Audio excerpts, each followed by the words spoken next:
Doctor Arifa, आप ये बताइए कि पाकिस्तान में ख़वातीन के मसाइल में बेहतरी लाने के लिए आपका कमीशन क्या काम कर रहा है? इस कमीशन के क़याम की बुनियाद यही है कि पाकिस्तानी ख़वातीन की ज़िंदगी में बेहतरी आ सके। बेहतरी हम उस सूरत से नहीं लाते कि हम उनसे किसी मक़दार के वादे कर सकते हैं। हम उन अक़दार को लाने की कोशिश कर सकते हैं जो गवर्नमेंट की पॉलिसी में, क़ानून में, किसी लाए अमल में हों, और अगर उसमें हम ये देखें कि वो तवाज़ुन, वो इंसाफ, वो तवज्जो मौजूद नहीं है जो औरतों के लिए होना चाहिए, तो हमारा काम यह है कि उसके लिए सिफारिशात मुरतब करके हुकूमत की तवज्जो उसकी तरफ मबज़ूल कराएं। और फिर हमारा काम ये नहीं है कि हम सिर्फ सिफारिशात भेज के खामोशी से बैठ जाएं, बल्कि मुसलसल हुकूमत से भी रब्ता रखें और लोगों तक भी ये बात पहुँचाएँ कि ये जो जिस कमीशन को मैं कमीशन बराए वक़ार निस्वां कहती हूँ, इसका मकसद हुकूमत की संजीदा मंशा को उन सूरत हाल में लेके आना है जहाँ उन पर अमल किया जा सके।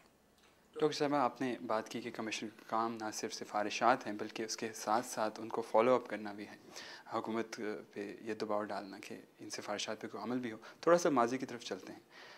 एक बहुत तवील स्टडी हुई, जस्टिस माजिदा रिजवी साहिबा की सरबराही में आपके कमीशन ने हुदूद ऑर्डिनेंस को ख़त्म करने के हवाले से बात की, सिफारिश पेश की। हम देखते हैं कि उस पर कोई अमल दरामद नहीं हुआ। तो क्या आप समझते हैं कि ऐसी सूरत में जो सिफारिशात आपका कमीशन दे रहा है, आपके कमीशन की जो वैल्यू है, जो इसकी पोजीशन है, वो अंडरमाइन हो रही है?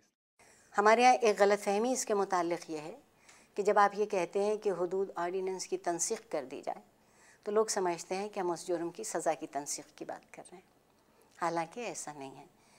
ये बात अब बेहिसाब अखबार में आ चुकी, दुनिया के मुख्तलिफ़ जगहों पर इस मुल्क के मुज़ाकरों में, गुफ्तगू में, तज्ज़िये में आती है कि इन हुदूद के क़वानीन में जो बातें कुरान और हदीस से मुताबिक़त नहीं रखती और जो सिर्फ़ एक शख़सी तफसीर या तशरीह या तफ़हीम का नतीजा है, उनकी तनसीख कर दी जाए।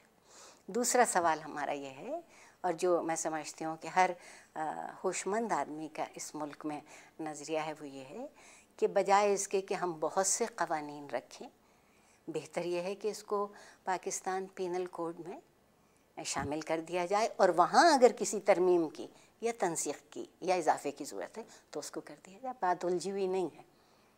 इसको जज्बाती मसला बना लिया गया है। कानून जज्बात से नहीं, अक़ल से और शहादत से बनता है। अगर आपसे बहुत ही सादा लफ्ज़ों में ये पूछा जाए कि पाकिस्तान में ख़वातीन का क्या स्टेटस है, तो आप इस हवाले से क्या कहेंगी और क्या आप इस सूरत हाल से मुतमईन नज़र आती हैं? नहीं, देखिए, ये जो ख़वातीन का मसला है, कभी वक्त हो तो इस पर बहुत तफसील से बात की जा सकती। ये दरअसल इख्तियार और इक़्तिदार का मसला है। हमने इसको बुनियादी तौर पे समझ लिया है कि ये कोई हयातियाती तफरीक़ की जंग है। नहीं, ऐसा नहीं है।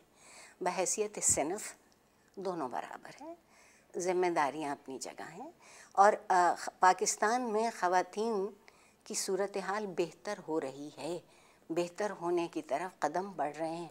अमल सुस्त है मगर इब्तिदा तो है ना, और जिस चीज़ की इब्तिदा हो जाए समझ लीजिए कि उसमें अगर लोगों का ज़मीर बिल्कुल न सो गया तो तब्दीली की गुंजाइश है।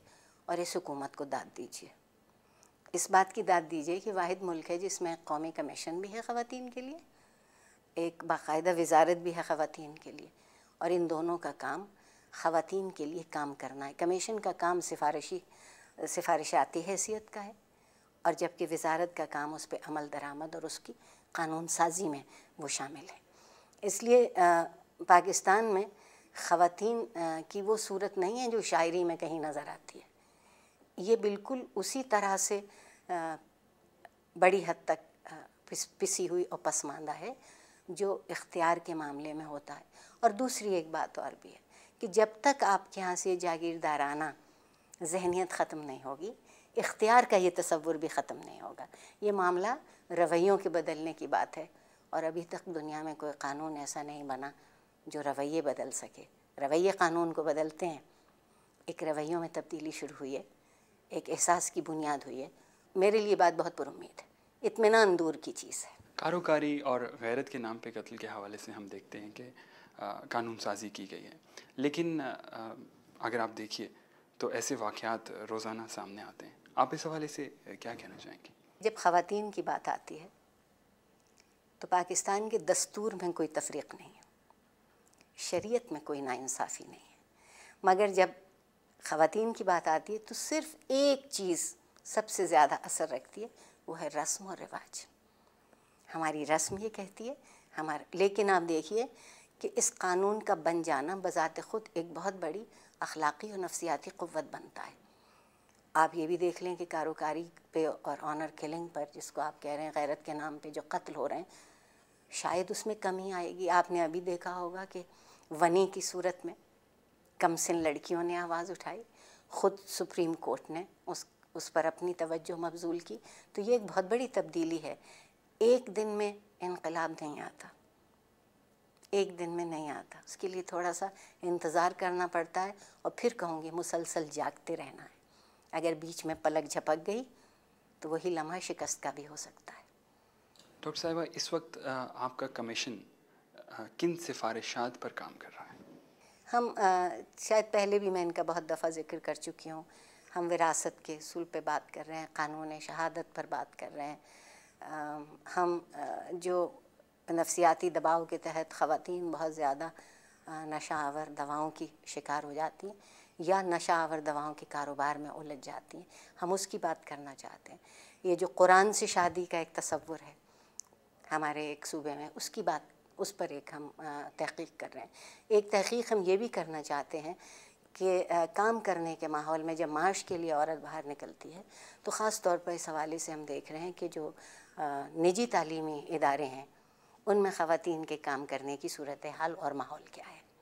डॉक्टर साहिबा, आपके वक्त का बहुत शुक्रिया। आप हमारे प्रोग्राम में आएँ, आपकी तशरीफ़ आवरी का बहुत बहुत शुक्रिया। बड़ी नवाजिश।